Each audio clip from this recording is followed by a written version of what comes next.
Дараагийн бичлэгтээ тавтаа морил. За би өнөөдөр бичлэгээ эхлэхээс өмнө та бүхэндээ үргэлж хамт байдагт маш их баярлалаа гэдгээ хэлмээр санагдлаа. Миний энэ YouTube сувг маань ноднон яг 8 сард бичлэгээ хийж эхлээд одоо ингээд яг жил тойрсон байна. Одоо энэ хугацаанд тэгээд бичлэгийг маань хүлээж сонсдог, надад дандаа гоё урмын үг илгээдэг бүх хүмүүстээ маш их баярлалаа гэж хэлье. Тэгээд та нарын комментиг би бүр ингээд баярлаж догтлоод уншдаг. Тэгэхээр харилцан ингээ бие биендээ маш гоё урам өгж байгаа ийм гоё хэсэг байгаа байхгүй юу? Хамтдаа хөгжөөд хамтдаа суралцаад явах ийм сувг маань байгаа. Тийм болохоор маш их баярлалаа гэдгээ дахин хэлмээр байна. Тэгээ өнөөдрийн сэдв маань болохоор санснараа амьдралаа өөрчлөх боломжтой юу гэдэг ийм сэдв байгаа. Тэгээд энийг сонсоод та бүх маань юу гэж бодож байна? Боломжтой юу, боломжгүй юу гэдэг угаасаа хүмүүс өөрсдөө бодно штэ тий. Ийм зүйлүүдийг сонсоод үг үйлдэл бодол бүх юм амьдралд хамаатай гэдгийг ингээд бодож байгаа хүмүүс бол боломжтой гэж бодох бах. Эсвэргээрээ тийм гэж юу гэдгийг гэд бодож байгаа хүмүүс бол боломжгүй гэж бас бодож иж магадгүй тий. Хүний амьдрал бол тохиолдлоор, санаандгүй байдлаар байдаггүй юм аа. Бидний өөрсдийн тохиргоогоор амьдрал өрнөдөг юм аа гэсэн тийм үг байгаа байхгүй юу. Тэгэхээр ингээд бодохоор зүгээр ингээд бидний амьдрал тохиолдоод ингээд яваад байгаа зүйлүүд өрдөөсөө санаандгүй биш. Та өөрөө тэр бүх зүйлүүдийг тохируулаад аль эртнээс тийм тохиргоогоор та амьдраад ирсэн л гэсэн юм үг шүү.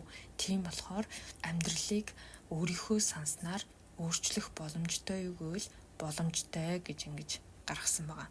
Тэгээд юунд та ингэж фокуслаж байна? Тэр зүйлээ улам хүчтэй болгодгоо.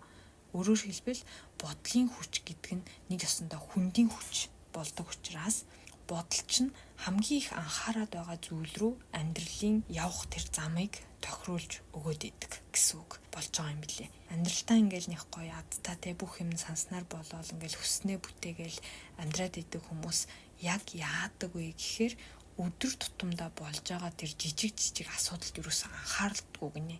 Анхаардаггүй гэдэг нь одоо ингээд тэрийг бүр ингээл огт тоохгүй байгаа сэтгэлээр ундаггүй юу гэвэл үгүй. Зүгээр ингээд тэнд хит их фокуслаж ингэж хүндийн хүчээ тэрлүү ингэж бүр савлуулдаггүй гэх юм уу? Юунд анхаарлаа хандуулдаг вэхээр эцсийн үр дүнд миний зорж байгаа зорилго энэ гэдэг тэр хамгийн өөрийнхөө одоо гол барай гэдэг зүйлдээ л анхаардгаа гэж байгаа байхгүй юу. Тэгээд тэр хүмүүс өөр яадаг вэхээр ажиглалт хийдэг гинэ. Яагаад ийм зүйл надад бий болов гэл. Яагаад өнөөдөр ийм юм тохиолдов гэл ингээл маш их ажиглалт, дүгнэлт, анализ гэдэг зүйлийг хийгээд тэгтээ би ийм зүйл тохиолдсон ч гэсэн миний бодож байгаа амьдрал бол энэ гэд ингээд тэр цаана зорьсон байгаа тэр зүйл рүүгээ хамаг анхаарлаа ингээд хандуулж чаддаг. Тэгэхээр биелэх магадлал нь маш их нэмэгддэг гэсэн байна. Одоо жишээ нь үргэлж ингээл сөрөгтэй болохгүй зүйл үзэж хараал ингээл бодож явдаг бол өөрийнхөө амьдралд тэр тохиргоог илүү их хийж яваад ийн гэсэн үг байхгүй юу. Тэгэхэд үр дүнд нь нөгөө сөрөг болохгүй зүйлийг өөртөө дуудаад байдаг гэсэн үг. Тэгээ энийг бол зөндөө зүйлээс бүгдээрээ сонсч ирсэн бах тий. Тэгээ гол хэлэх гээд байгаа юм нь болохоор бидний үзэл бодол гэдэг зүйл нилээд одоо үүрэг оролтоо чухал тооцогддог юм аа. Тэгэхээр та одоо яг ямар үзэл бодолтой хүн бэ гэдгийг одоо ингэж дүгнэх, бодох цагаа. Тэгээд миний энэ үзэл бодол ийм учраас миний амьдрал ийм байгаа мэн гэдэг тэр амьдралаа бодоод үзэхээр яг тэр зүйл чинь ингээд тодорхой болно. 10 жилийн өмнө, 20 жилийн өмнө та яг ямар үзэл бодолтой байсан тэр тохиргоогоор одоо ингээд таны амьдрал бий болцсон байгаа гэж байгаа байхгүй. Тэгэхээр зөвхөн өчтөр ингээл тохируулаад маргааш ингээл болчих юм биш байгаа. Одоо яг бидний амьдралд ингээл яг намайг гэдэг хүн 20% гэж бодъё л доо тий. Надад дургүй хүн тэгвэл бас 20% ч юм уу тий. За ингээл хоёр талд ингээл сайн муу зүйл ер нь бол байж л байна гэсэн үг байхгүй хүний амьдралд. Тэгээ яг та тэр дунд нь ингээ байж байгаа штэ. Бусад нөх хамааралгүй зүйл бол ингээ 60% гэж үзэх юм байна л да. Тэгээд голд нь яг ингээд бий байж байгаа. Та бидний яг өөрийн бодол тэр яг хүндийн төвийг үүсгэж байгаа гэсэн үг.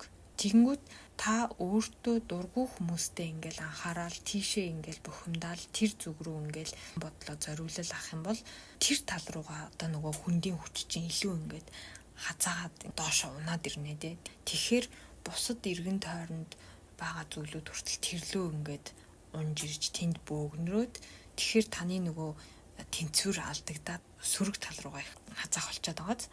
Тэгэхээр л ерөөсөө та ол хүндийн одоо төвөө тэгэнгүүт таны хоёр талд сайн муу зүйл, эрэг сөрөг зүйл угаасаа л байж байгаа. Та тэрнийхээ альд нь илүү анхаарал авахын гэдгээл нөгөө бодлороо өөрийгөө захирч байгаа гэсэн үг гэж байгаа байхгүй юу? Ихэнх хүмүүс дандаа өөрийнхөө амьдралын болохгүй зүйл, сөрөг зүйл, мөнгө байхгүй, за тэгэл нөгөө надад дургуй хүмүүс гэдэгдээ ингээд анхаардаг юм байна л да. Яагаад тэгэхээр нөгөө гоё жаргалтай байж байгаа өөртөө дуртай хүмүүс нугасаа байж л байгаа учраас тэрлүүгээ ингэж нэг тархинд бүр ингэж амар анхаарал хандуулад идэггүй.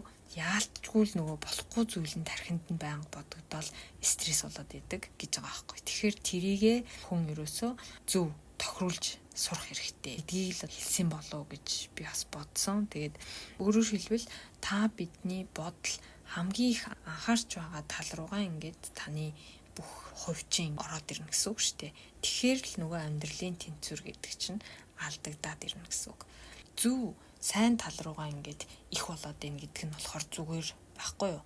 Буруу сөрөг тал руугаа их болоод ийнэ гэдэг чинь л биш болоод явчихж байгаа. Харах ханаар бодохоор яг тийм байгаад байгааз. За одоо ингээд нэг тийм хоёр талд ингээ юм тавьдаг юм жинлүүр байлаа гэж бодох. Тэр жинлүүрийн голд яг би өөрөө байгаад шүү дээ төв нь. Тэнгүүд та одоо ингээд энэ талд байгаа тэр сөрөг болохгүй зүйл рүүгээ л анхаарал хандуулаад тэрийг л их болгоод ивэл тентлийн жинэл доошоо ингээд улам унаал тэнд нь бүх юм ингээд ороод ийн гэсэн үг болж таарж байгаа хгүй. Мэдгүй би болохоор тэгж яг харах ханаар төсөөлөд тэгээд бас ийм учиртай юм биш тэгээд бас бодсон. Тэгээ угаасаа илдэг штэ тий. Болохгүй зүйл бол болохгүй зүйлээ л татна. Сайхан зүйл бол сайхан зүйлээ л татна гээл тий. Хүн өөрийн одоо сөрөг мэдрэмж, сөрөг бодол, тэр сөрөг стрессээ ядаж 49%-аас дандаа доош нь байлгах ёстой гэж ярьдаг штэ ер нь тий. Энийг би бас нэг бичлэг дээрээ ярьж ирсэн. Энэ нь нөгөө тэнцвэрээ алдахгүй байхын тулд сөрөг тал руугаа хэвийлгэж хазаалахгүй байлгахтай холбоотой.